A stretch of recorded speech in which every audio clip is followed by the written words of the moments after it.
उपस्थित सर्व शोकाकुल बंधूभगिनींनो, आजचा मोठ्या प्रसंगी आपल्या सगळ्यांच्या समोर आहे.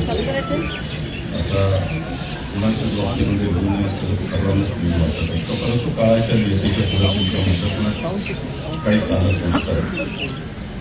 खऱ्या अर्थाने कष्टकरी, श्रमी, त्यामध्ये गरीब, वंचित अशा ह्या सगळ्या वर्गाच्या करता बाबांनी स्वतःचं संपूर्ण आयुष्य हे ह्या सर्वांच्या करता समर्पित केलेलं आपण सगळ्यांना बघूया. अनेकदा अनेक प्रसंग असे आले की बाबांना त्याच्या संदर्भामध्ये एक कठोराच्या प्रकारची भूमिका घ्यावी लागली.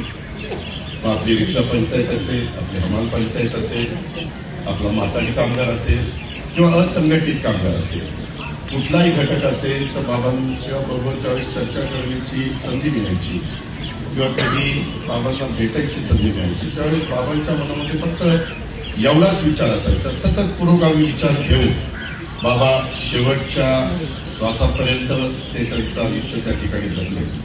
शिवाय शाहू फुले आंबेडकरांची विचारधारा सतत त्यांनी त्यांच्या स्मरणात ठेवली आणि तशा पद्धतीनं त्यांची वाटचाल ही राहिलेली आहे, आपण सर्वांनी अनुभवलेली आहे आणि ते बाबा आज आपल्याला सगळ्यांना सोडून गेलेले आहे. एक संघर्ष योद्धा या सगळ्या घटकाच्या करता कसा असू शकतो हे बाबांच्या रूपाने उभ्या भारताने आणि महाराष्ट्राने सगळ्यांनी अनुभवलेलं आहे.